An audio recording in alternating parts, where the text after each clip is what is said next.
Hi, George Sanders, President, Gold Cliff Resource Corporation. Today we have a little bit of a change of pace video. Over the last couple of years, there has been a lot of input directed from the investment community to us folks who manage, own, and run junior resource companies, and most of that has come in the way of suggestions, demands for better ways to communicate. And we at Gold Cliff have started this YouTube channel in response to that. Today what I'd like to do is kind of flip that coin a little bit and give back to the investment community some of the things that we as company managers in the space see.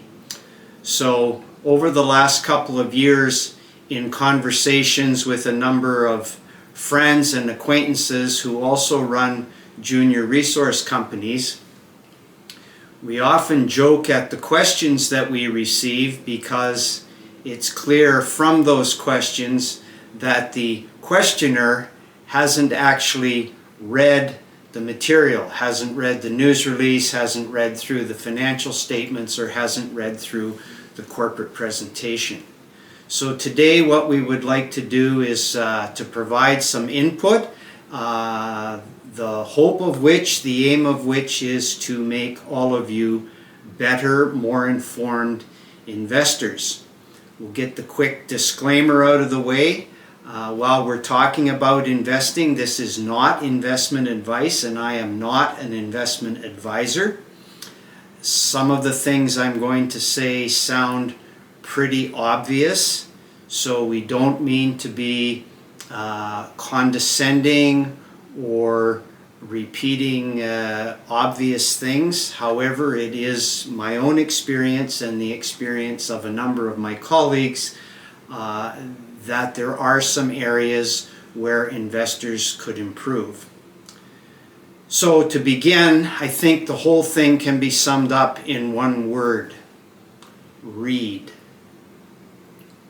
It's amazing how many phone calls I have received after a news release where someone is asking me about something that is clearly stated in the third, fourth, or fifth paragraph of the news release, and accordingly they've only read the headline. So if you happen to see a compelling news release, or someone tells you, gee, I just read this is really interesting, don't just read the headline and don't just read the first paragraph. Read the whole thing through from beginning to end, put it down, go back and do whatever else it was that you were doing, maybe go for a walk, and come back and read it a second time. If it's still compelling to you, then maybe do a quick bit of research by going on the company's website. You want to find out who are these characters, what have they done before, and specifically to the property being discussed in the news release. How does the company own it? Where is it located? Is there a little bit of a geologic background? Has it been worked on by previous operators? These kinds of things. Now you can do that in a fairly short period of time. And I can hear the objection, but George, if I go and do all of that, the stock will have moved. Yeah, that may be the case. But if it's a bona fide new discovery, it will move, it will continue to move over time, and it will also have periods of correction. So there's lots of time to get your position.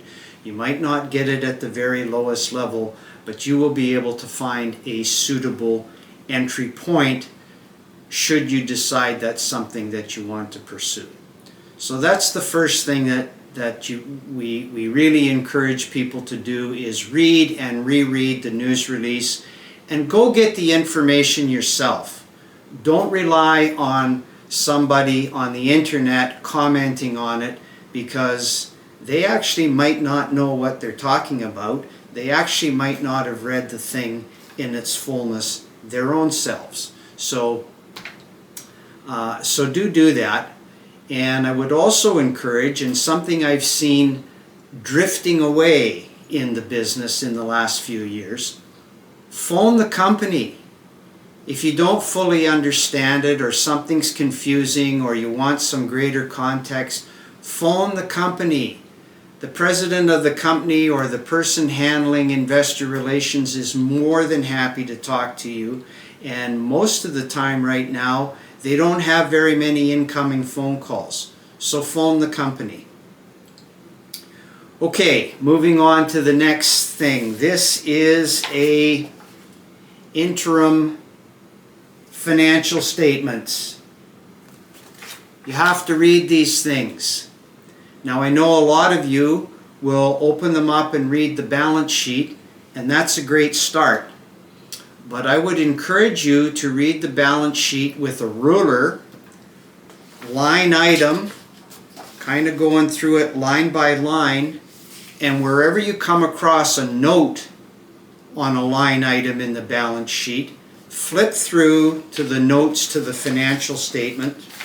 They're usually found here in the back. That's where most of the important information is contained. Beyond the balance sheet, you're going to want to look at the income or the P&L statement, which is usually, not always, but usually the next page, because there you're going to be able to track the company's expenses and you're going to be able to compare them to a previous operating period. And then the statement of cash flows is also an important component of the financial statements, because it kind of shows you how the money tracks through, where it comes from and where it goes, and it's important for the investor to know that. I could go on at great length and do a lengthy video on just the components of financial statements. That's not the purpose here. The purpose here is to encourage you to read the whole thing, particularly the notes to the financials, because that's where many of your questions will be answered. And related to that, this document, if you can see it, is called the Management Discussion and Analysis, MD&A, and it's always released in conjunction with the financial statements.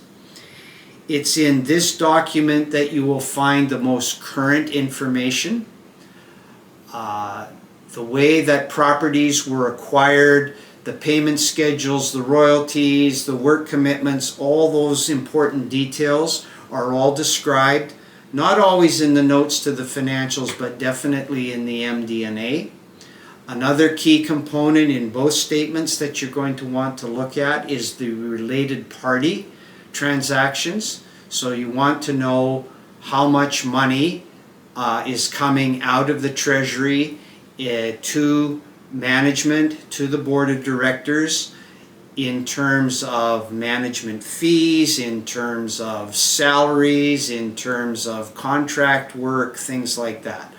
Also, if there are any management contracts, they're going to be disclosed in these documents, and you need to take a look at those. You want to have a view of the company's burn rate. You want to have a view of the company's financial structure. In both sets of documents, you will find outlined all of the options and warrants, all of their strike prices and all of their durations, so you can calculate that into not only future money coming into the company, but fully diluted share capital. Those things are all important. To be a good investor, you need to do independent due diligence. That means you have to read, and if you're reading, it's going to take a little time, but honestly, you will cut down on your mistakes and you will have better positions in companies that have a chance to go the distance. I hope you find these couple of tips useful.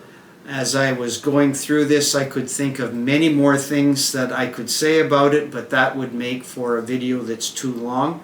So leave some comments below if you find this useful, and we can continue the conversation in subsequent videos. Thank you.